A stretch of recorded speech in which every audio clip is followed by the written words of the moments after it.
नकदा Coca कैदी 804 तहरीर मोहम्मद असलम खान न्याजी। कोई भी प्यारी चीज हो, चाहे वो इंसान हो, फितरत के मनाजिर, दास्तान या कोई बेजान को बयान करने के लिए शायरी का सहारा इंसानी तारीख में सबसे पहले समीरी दौर इराक से हुआ, लेकिन खसूसी तौर पर रोमानवी शायरी का बाकायदा आगाज मिडिल एजेस में हुआ। बर्टन रसल्स अपनी किताब मैरिज एंड मॉरल्स में लिखता है कि मिडिल एजेस में शायरी को बाकायदा जज्बात के तरसील के जरिए के तौर पर इस्तेमाल किया गया। वो मजीद कहता है कि मोहब्बत की शायरी में बुनियादी उनसर इंसानी पैकर आशिक के लिए एक नायाब और अनमोल हीरा होता है, इसलिए उसका हसूल खासा दुश्वार होता है। आशिक की रसाई महबूब तक अगर नामुमकिन नहीं होती तो कठिन और दुश्वार जरूर होती है। इस मुश्किल मरहले को तय करने के लिए शायरी, मौसीकी, जंग या लड़ाई में बहादुरी दिखाना या कोई और तरीका जो महबूब को अच्छा लगे बरूए कार लाया जाता है। आशिक का ये अकीदा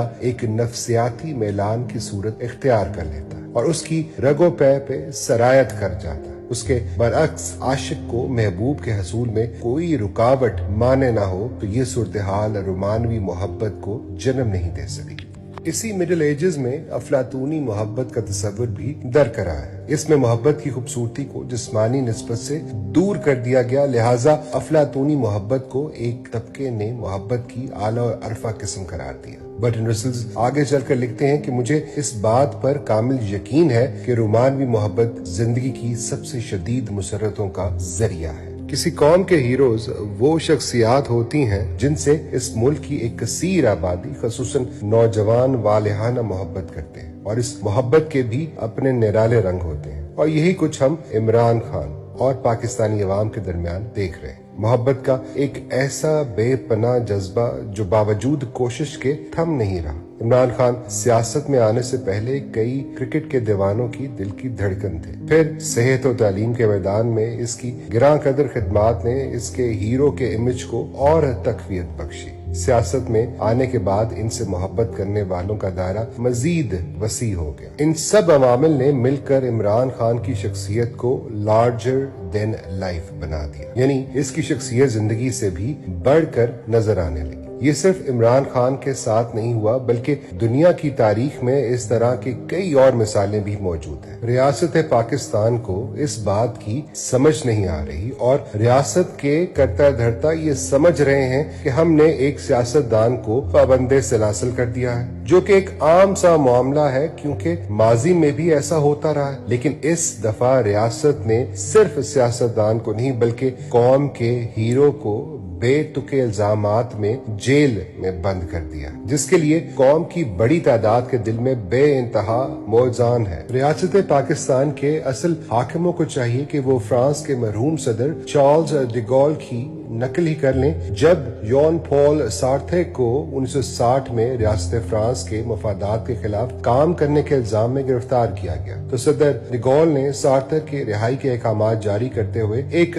तारीखी जुमला कहा कि one does not jail Voltaire, मतलब कि सार्थर तो वॉल्टेयर है और वॉल्टेयर फ्रांस है, तो फ्रांस को मैं कैसे जेल में डाल सकता हूँ। अजीम कौमें अपने हीरोज की इज्जत करती हैं, ना कि उनको जेलों में डालकर जलील करती हैं। कारीन के इल्म में होगा कि वॉल्टेयर और सार्थर दोनों नामवर फलसफी फ्रांसीसी कौम के हीरोज थे। ये बात हर कस और नाकस को ज़हन नशीन कर लेनी चाहिए कि इमरान खान को अगर मंजरनामे से हटाने में कामयाब भी हो गए तो उससे लोगों के दिलों से कैसे महव करेंगे। इमरान खान को बदनाम करने के लिए अब तक क्या कुछ नहीं किया गया, और इस कैंपेन का सबसे तकलीफ दे और शर्मनाक पहलू रेहाम खान और उस कुमाश की दूसरी औरतों से इमरान खान के खिलाफ किताबें लिखवाना ताकि अवाम में उसका इमेज खराब करके उसकी पॉपुलैरिटी कम की जाए। मगर हुआ क्या, इन तमाम तकरीबी कार्रवाइयों के बावजूद इमरान खान का पॉपुलैरिटी ग्राफ बढ़ गया। जब भी किसी इंसान की शख्सियत जिंदगी से आगे निकल जाती है तो उसको बदनाम करने के हथकंडे कभी भी कामयाब नहीं होते। मिसाल के तौर पर प्रिंसेस डायना की जिंदगी को ही ले लें। इस पर कई झूठे सच्चे इल्जामात लगाए गए लेकिन अवाम नहीं मानती थी और डायना पूरी दुनिया में एक ब्रांड बन गई और पूरी दुनिया में वो जहां भी जाती थी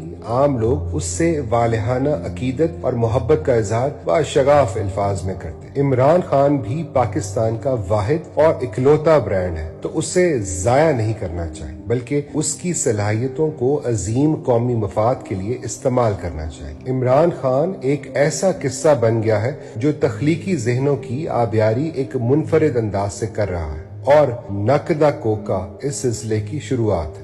ملکو کا بس اتنا کہنا کافی ہو گیا کہ جیل اڈیالہ قیدی 804 ہو گئے اور عوام گانے کے پیچھے دیوانی ہو گئی۔ گانے نے تمام سابقہ ریکارڈ توڑ دیے۔ عمران خان کی وجہ سے لوگ بذریعہ سوشل میڈیا کروڑوں روپے کما رہے ہیں۔ ہم نے اس کو بےہودہ قسم کے کرپشن چارجز میں جیل میں ڈالا ہوا ہے۔ عمران خان ہمیشہ کے لیے ہماری لوک داستانوں، لوک موسیقی اور گھروں میں زندہ رہے گا۔ اس کو مٹانے والے خود مٹ جائیں گے، لیکن عمران خان بقول احمد ندیم قاسمی، کون کہتا ہے کہ موت آئی تو مر جاؤں گا، میں تو دریا ہوں، سمندر میں اتر جاؤں گا۔